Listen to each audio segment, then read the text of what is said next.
Bom dia, queridos irmãos, queridas irmãs, ou boa tarde ou boa noite. Que a paz do nosso Senhor Jesus permaneça em nossos corações. Estamos aqui mais uma vez para trazer mais um estudo bíblico à luz de um novo entendimento, em nome do movimento dos servos de Yahvé. E o nosso estudo de hoje ainda está no Evangelho segundo João. Será a partir do capítulo 2, no versículo de 1 a 12, que fala sobre as núpcias de Caná.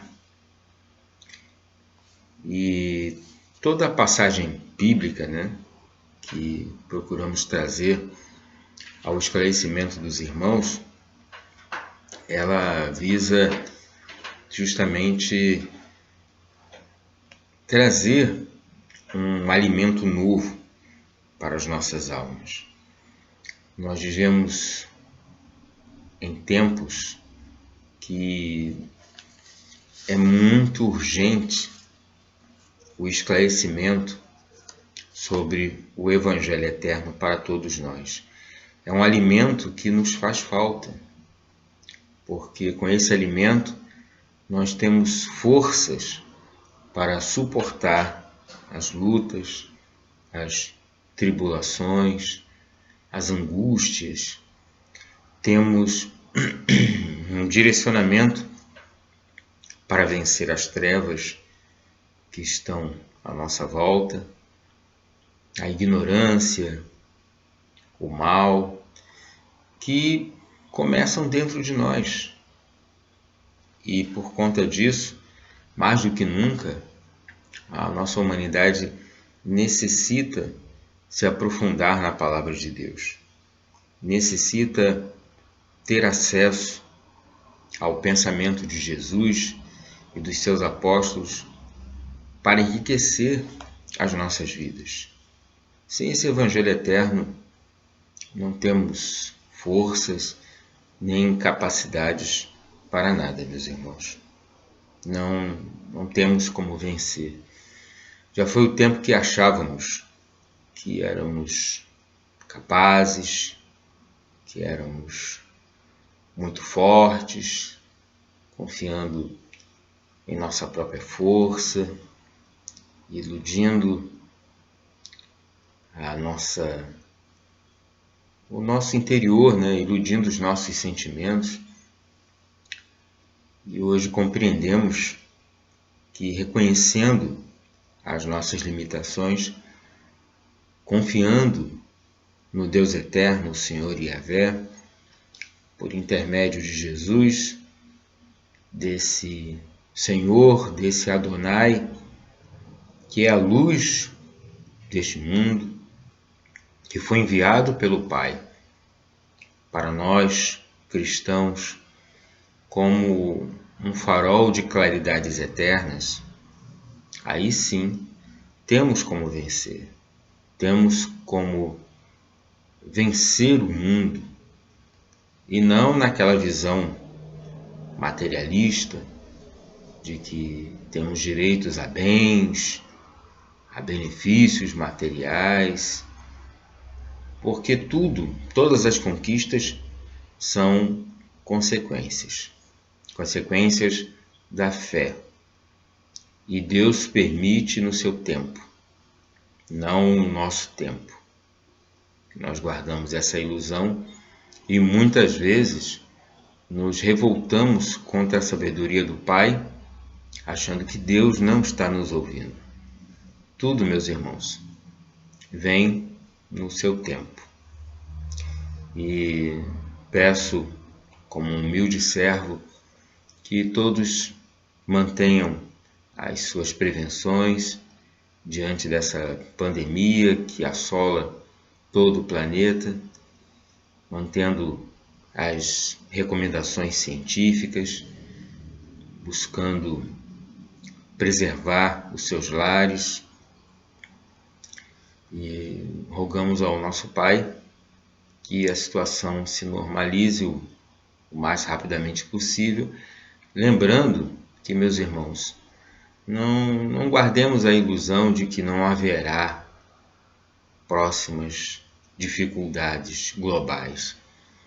Elas estão previstas e apontadas nas Escrituras.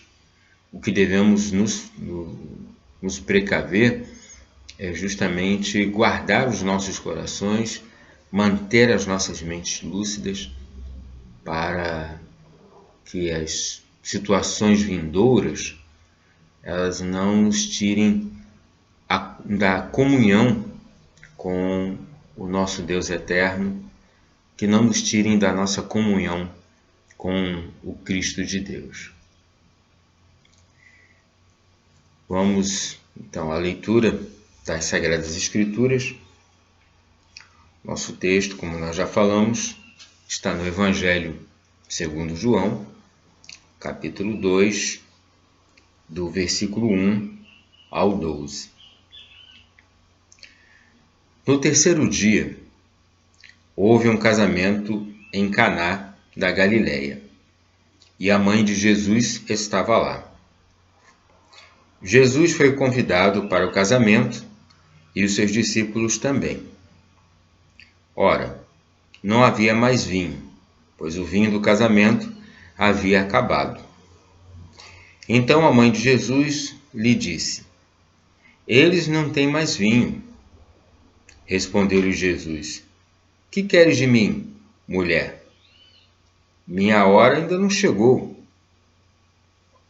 Sua mãe disse aos serventes: Fazei tudo o que ele vos disser. Havia ali 6 talhas de pedra para a purificação dos judeus, cada uma contendo de 2 a 3 medidas. Jesus lhes disse: Enchei as talhas de água, e eles as encheram até a borda. Então lhes disse: Tirai agora e levai ao mestre-sala. Eles levaram. Quando o mestre-sala provou a água transformada em vinho, ele não sabia de onde vinha, mas o sabiam os serventes que haviam tirado a água. Chamou o noivo e lhe disse: Todo homem serve primeiro o vinho bom, e quando os convidados já estão embriagados, serve o inferior. Tu guardaste o vinho bom até agora. Esse princípio dos sinais, Jesus o fez em Caná da Galileia, e manifestou a sua glória, e os seus discípulos creram nele. Depois disso, desceram a Cafarnaum, ele, sua mãe, seus irmãos e seus discípulos, e ali ficaram apenas alguns dias. O texto parece até um pouco contraditório, né?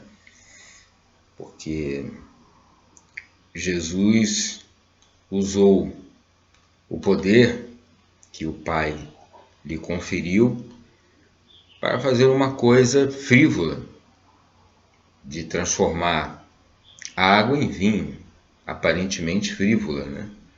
No nosso entender, lendo superficialmente os textos sagrados, né? Os textos bíblicos.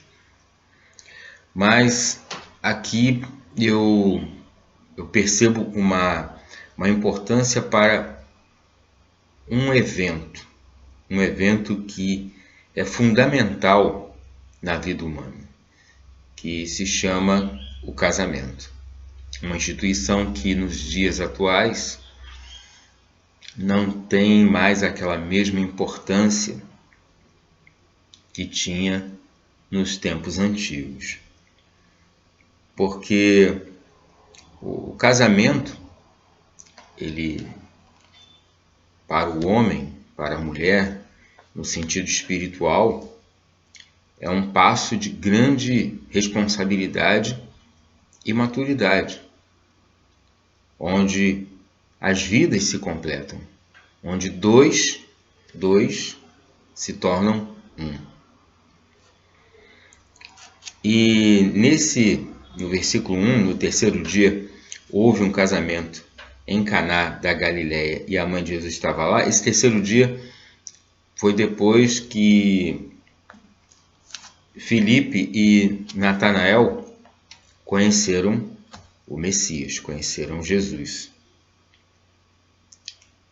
Então, foi logo o evento posterior a trazer esses dois apóstolos, né, à condição de seus discípulos itinerantes. E Jesus foi convidado para o casamento, no versículo 2 está falando aqui, né? E seus discípulos também. Ora, não havia mais vinho, mas o vinho do casamento havia acabado. Então a mãe de Jesus lhe disse: eles não têm mais vinho. Aí respondeu-lhe Jesus: que queres de mim, mulher? Minha hora ainda não chegou. Então parece uma forma meio ríspida, né, que Jesus se dirige à sua mãe, mas Jesus, ele teve uma personalidade forte. Ele tem, né? E nós vemos isso aqui no texto bíblico, que Jesus não era um homem de hesitações. Ele tomava decisões. E porque, a princípio, o fato dele ser questionado pela mãe dele era talvez no sentido dele tomar uma providência, já que ela sabia que ele poderia fazer. E o que de fato ele acaba fazendo, né? Porque sua mãe sabia que Jesus iria dar um presente aos noivos, né? Aos nubentes. Tanto é que ela diz aqui no versículo 5: sua mãe disse aos serventes: fazei tudo o que ele vos disser.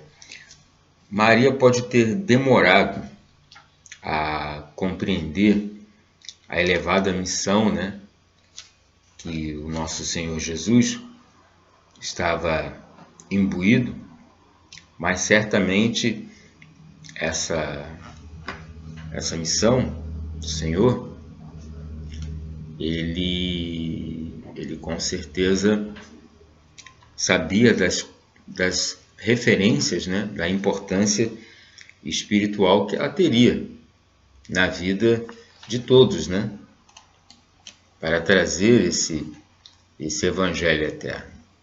Ele certamente sabia disso. Então, o que nós vemos, né, nesse processo? Vemos que o Senhor Jesus, ele foi solicitado, né? Ele certamente foi aqui ajudar a sua mãe. E no versículo 6, prossegue que havia ali 6 talhas de pedra para a purificação dos judeus, cada uma contendo de 2 a 3 medidas. Então, essas águas, né, eram para aquele asseamento, né, que faz parte da tradição dos judeus de normalmente se preocuparem mais com o exterior limpo do que com o interior, né? Então Jesus também sabia disso. Vamos aqui, dando mais uma olhada. Aí ele fala, né?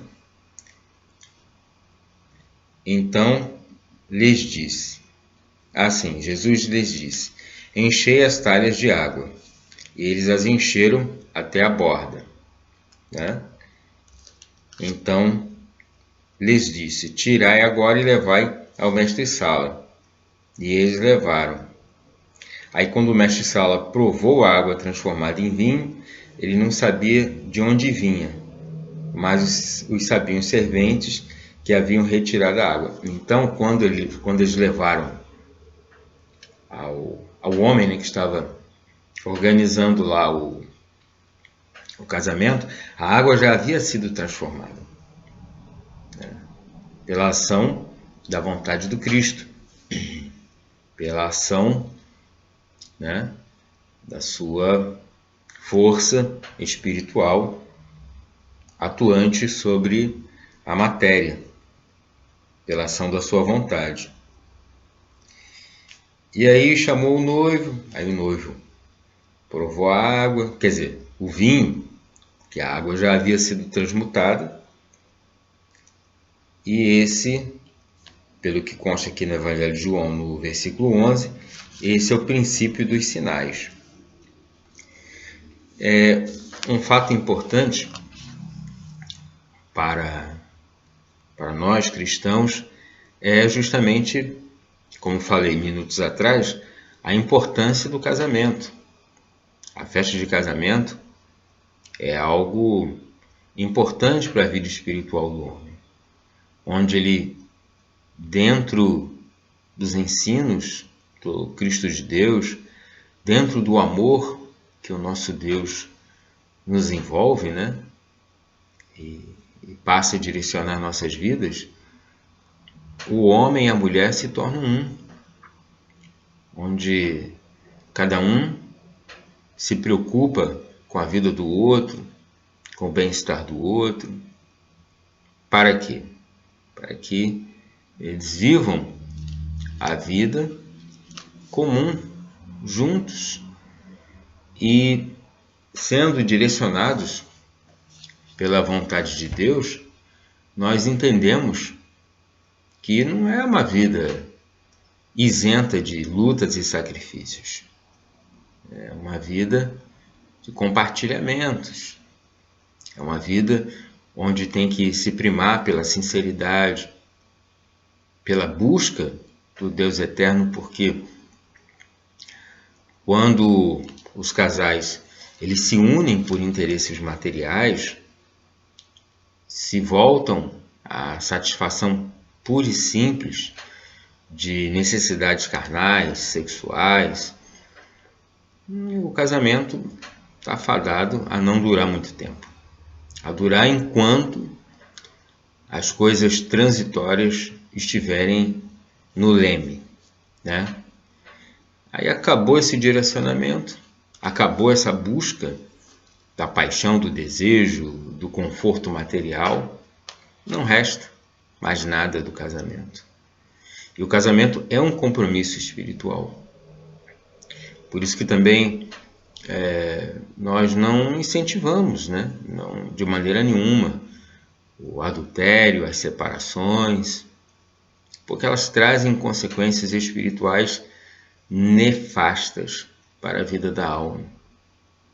É importante compreender isso. E já vimos isso, compreendemos, conhecemos muito bem como esses mecanismos se manifestam e acaba afetando indiretamente aqueles que não têm ligação direta com o fato em si.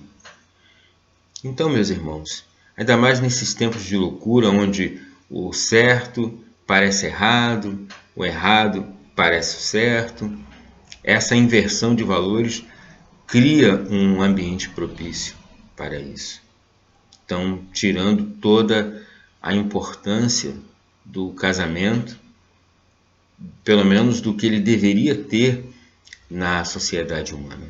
Mas nós cremos numa terra regenerada, um planeta que vai passar por muitos tormentos ainda, mas isso é para que a sociedade do Cristo seja construída sobre a terra.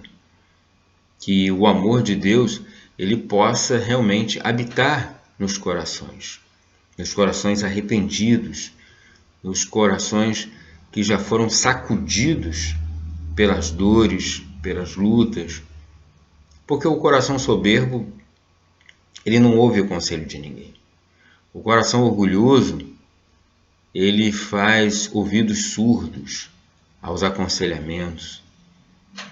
E como o mundo aí diz, né? Eu vim à Terra para gozar, pra me divertir, a vida é uma só.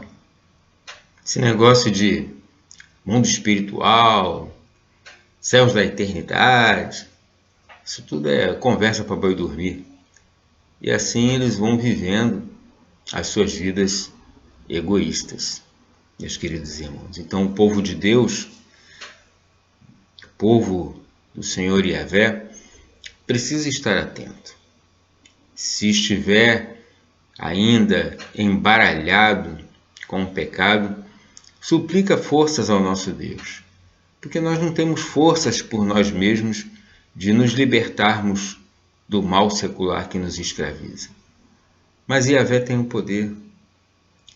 E a ponte de acessibilidade a esse poder é Jesus.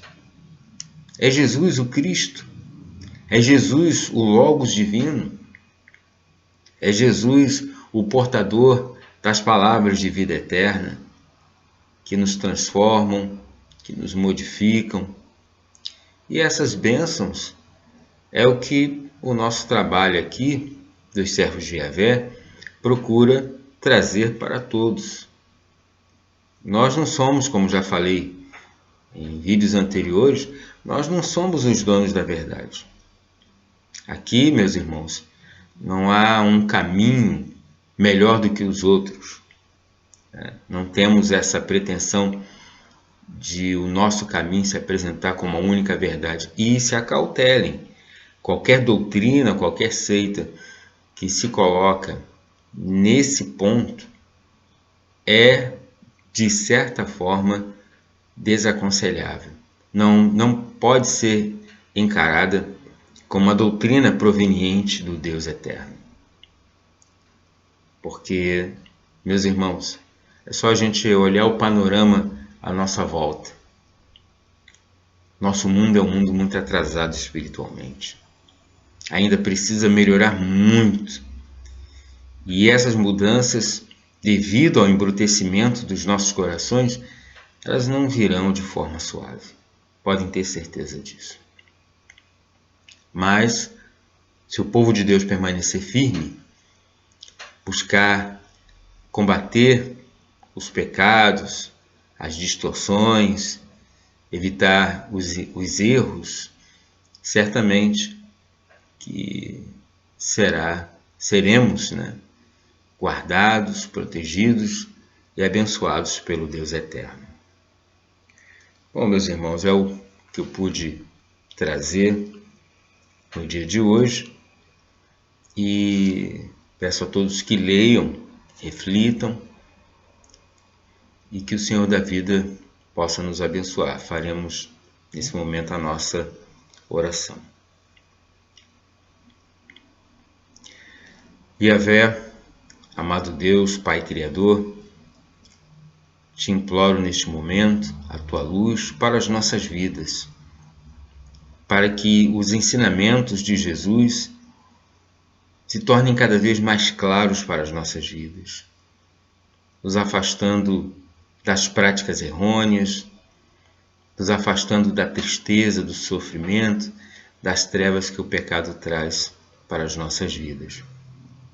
Yahvé, amado Deus, que cada irmão, cada irmã que esteja ouvindo